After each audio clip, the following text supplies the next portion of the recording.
नमस्कार, मी पंजाब डक एक विदर्भातल्या शेतकऱ्यासाठी अंदाज देणार आहे. राज्यातल्या सर्व शेतकऱ्याला सांगू इच्छितो की राज्यामध्ये फक्त पूर्व विदर्भात वर्धा, नागपूर, भंडारा, गोंदिया, चंद्रपूर, यवतमाळ, निजामाबाद, आदिलाबाद, छत्तीसगड, तेलंगणा त्या परिसरामध्ये काय होणार आहे, 23, 24, 25 दरम्यान वातावरण खराब होऊन तुरळक ठिकाणी पाऊस येणार आहे. म्हणून हा अंदाज फक्त विदर्भातल्या शेतकऱ्यांनी लक्षात घ्यायचा.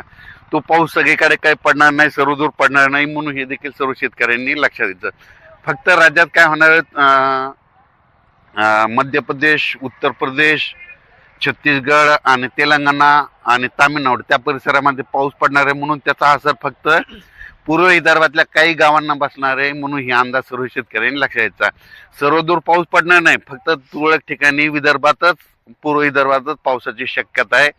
म्हणून हा अंदाज सर्व शेतकऱ्यांनी लक्षात घ्यावा. तर ज्यांच्याकडे हरभरा काढणी चालू आहे, तूर काढणी चालू आहे, तुम्ही काय करा, 22 तारखेपर्यंत विदर्भातल्या शेतकऱ्यांनी हा अंदाज लक्षात घ्यायचा. म्हणजे 22 फेब्रुवारीपर्यंत थंडी राहणार आहे, म्हणून हे लक्षात घ्यायचं. पण राज्यात मात्र आजपासून ऊन वाढत जाणार आहे.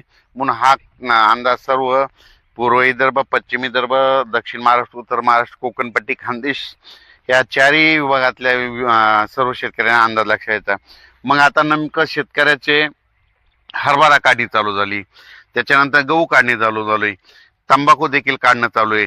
तर त्या सर्व शेतकऱ्याला सांगू इच्छितो की दरवर्षी काय असतं, मी म्हणत असतो ना, दरवर्षी महाराष्ट्राच्या बाजूला म्हणजे महाराष्ट्र, गुजरात, राजस्थान, मध्य प्रदेश, उत्तर प्रदेश, इकडं छत्तीसगड ह्या दरवर्षी काय असतं, 22 फेब्रुवारी ते 10 मार्च दरम्यान ह्या 4-5 राज्यामध्ये काय असतं, गारपिटीचं वातावरण दरवर्षी असतंय.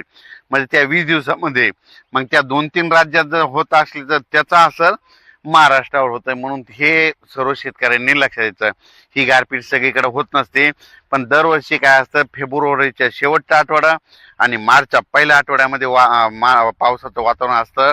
म्हणून शेतकऱ्यांनी काय करायचं, 22 तारखेपर्यंत ज्यांचा गहू, तूर, कांदा काढणी असलं तर 22 तारखेपर्यंत तुम्ही काय करायचं, काढण्याची तयारी ठेवायची. कारण की काय असतं, नंतर फेब्रुवारीच्या शेवटच्या आठवड्यात वातावरण खराब होतंच. म्हणजे ह्या 2-4 राज्यामध्ये काय होतं, मध्य प्रदेश, राजस्थान, गुजरात त्या भागामध्ये गारपिटीचं वातावरण होतं. म्हणून त्याचा असर आपल्या महाराष्ट्राला होतोय. म्हणून हा अंदाज सर्व शेतकऱ्यांनी लक्षात घ्यायचा.